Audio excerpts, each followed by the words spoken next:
Spin the tone. Place it in the mask. Float the note like a balloon.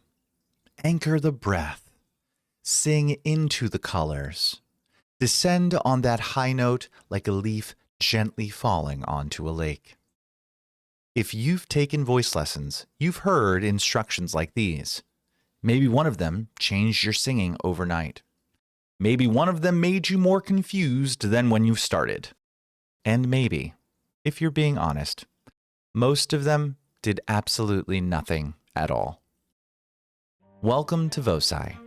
I'm Drew, and today we're wading into one of the most persistent debates in voice pedagogy: imagery.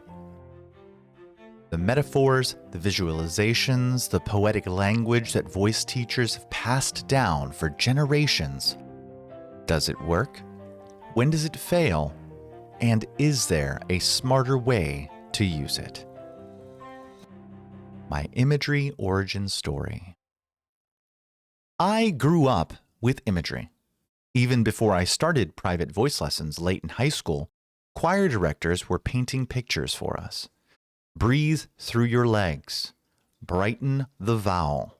Sing from your diaphragm. It was just how voice teaching worked. I didn't question it because I didn't know there was anything else. That continued through college. I had two voice teachers in undergrad who both talked extensively about breath support, but they described it completely differently. One was big on expanding the upper abdomen while tightening the lower abdomen. The other wanted an overall tensing of the core. Both of them were convinced the secret was in the abs. I did the exercises. I lay on a piano bench with heavy books stacked on my stomach, singing scales, trying to feel whatever I was supposed to feel, and honestly, I felt confused. I was doing something, but I couldn't tell you what or why or whether it was helping.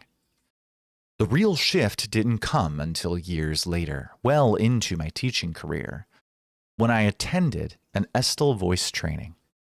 That's when I learned what breath support actually is, what it does mechanically, which muscles are involved, how the system works. And here's the thing. Less than 10% of breath support comes from the abs. The change was immediate.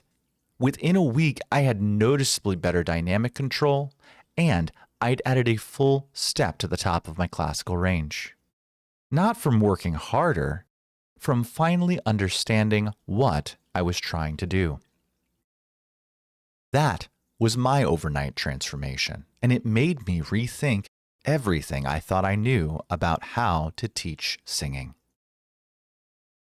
So here's where I land now. Imagery isn't inherently bad. It's not useless. For the right student in the right moment, the right image can unlock something faster than any anatomical explanation ever could. But imagery is wildly inconsistent. Take that beautiful image I mentioned. Descend on that high note like a leaf gently falling onto a lake. Lovely, right? Evocative, peaceful. But what does a student actually do with that? One singer might focus on the gentle descent of the leaf. Maybe that helps them ease into the note without pushing. Another might latch onto the water imagery and start thinking about flow, which might help or might send them somewhere completely unrelated. The serene mood of the scene doesn't pair well with aggressive repertoire, which makes it hard to apply in certain contexts. And in performance, when nothing is ideal and nerves are high, poetic imagery tends to evaporate. The deeper issue is that imagery gets passed down separately from the knowledge of what's actually happening. A teacher learns an image that worked for them, teaches it to their students, and the ones it clicks for become teachers who pass it along to the next generation. The image survives. The understanding of why it might work or why it might not often doesn't. When imagery actually works. I still use imagery in my teaching, probably more than people expect, given how much I talk about evidence-based methods. But how I use it is different now. My approach is usually lead with the image or sensation, then follow up with the explanation. Get the result first, then teach what we did. One of my go-to images is bite the apple. I'm going for a general sense of space. An open mouth, lifted soft palate. We could spend time learning to consciously drop the jaw, raise the velum, create room in the back of the mouth, or we could just tap into something the body already knows how to do. Take too big a bite of an apple. I personalize it. I ask what their favorite apple is. It's usually a Honeycrisp, which is perfect because those can be softball size. We mime taking that oversized bite, and boom, the mouth opens, the soft palate lifts, the space is there. Then we can talk about what just happened and why it worked. The same logic applies to other sensory shortcuts. Yawning, swallowing. These aren't asking you to imagine something abstract. They're asking you to recall something your body has already done thousands of times.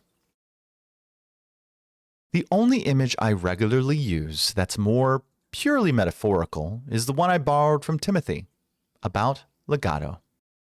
He describes your sound as the beam of a flashlight, and consonants and breaths are objects that momentarily block the light.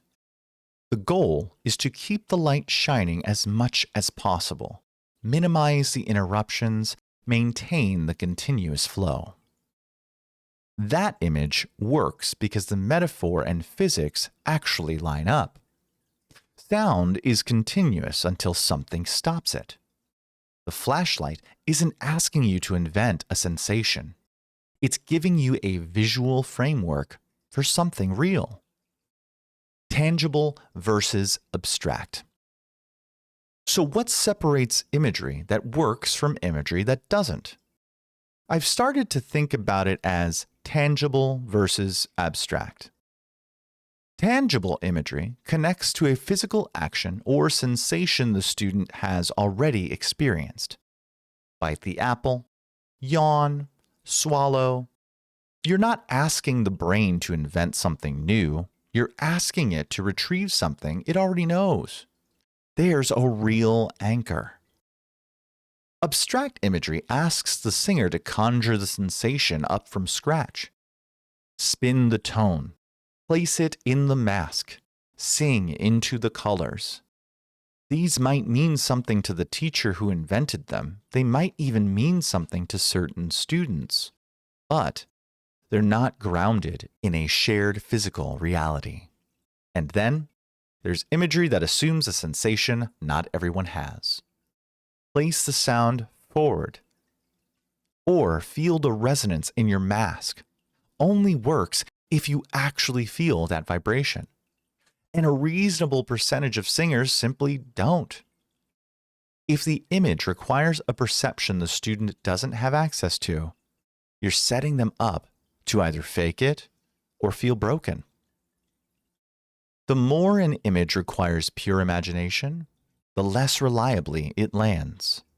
The more it connects to lived physical experience, the better your odds. If imagery is this unreliable, why is it still the primary tool in so many voice studios? The honest answer? For most teachers, it's the only tool in the kit. Think about the training pipeline. If a voice teacher went through a university program, which is a big if, they likely majored in music education, vocal performance, or maybe even piano or guitar. Unless they went on to get a master's degree, they probably had one semester of vocal pedagogy. One semester to cover anatomy, acoustics, research methods, teaching techniques, and maybe a little business. 15 or 16 weeks for all of it. And that's the best case. Many voice teachers didn't go through any formal pedagogy training. They're teaching exclusively from their own experience as singers. What worked for them, what their teachers said, what they can remember. I don't say this to criticize. Imagery isn't bad pedagogy. It's often the only pedagogy available to teachers who were never given the tools to go deeper. And for some students, it's genuinely effective. But it means that imagery tends to get passed down from teacher to student without the underlying framework. Teachers teach what worked for them first, then whatever else they can remember, and only invent new approaches when everything else fails. The knowledge of how the voice actually works is, unfortunately, elusive for most teachers. That's something we're trying to change at Voci. So what do we do with all of this? If you're a voice teacher listening to this, I'm not asking you to throw out your imagery. I'm asking you to get more intentional about it. Before you offer an image, ask yourself, what is this supposed to do? What specific physical outcome am I hoping for? And then critically, how will I know if it worked? This is just the scientific method applied to teaching. Hypothesis, test, result. If the image is supposed to lift the soft palate, check whether the soft palate is lifted. If it's supposed to reduce tension in the jaw, look for that. If you can't identify what the image is supposed to accomplish, it's probably not a good image.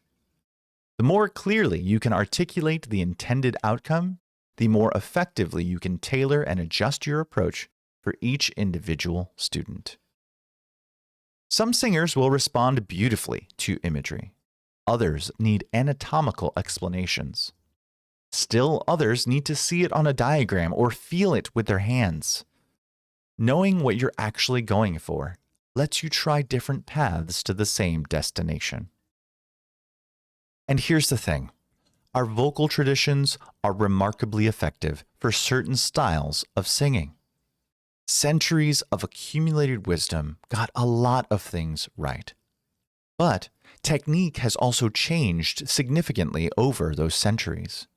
An exercise or image that made perfect sense for 18th century Italian opera might not do what you think it does for a contemporary musical theater singer.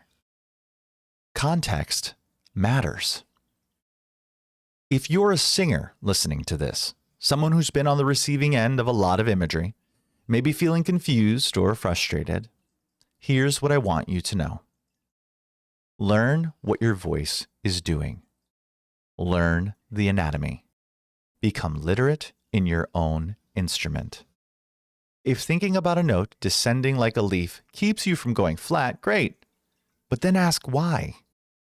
Is it helping you sing a higher pitch? Thin out your vocal folds? Use less air pressure? There are many possible effects from a single piece of imagery, which makes it hard to fine-tune without understanding what's actually happening. That knowledge also helps you find the right teacher. If you respond well to imagery, seek out a teacher who uses it skillfully and intentionally. If you don't respond well, if it just leaves you more confused, that's important information too. Neither response is wrong. They're just data points that should inform your search. You deserve a teacher who can meet you where you are. If you want to keep building your vocal literacy, we've got something for you. The Singing Email delivers 365 free voice lessons straight to your inbox.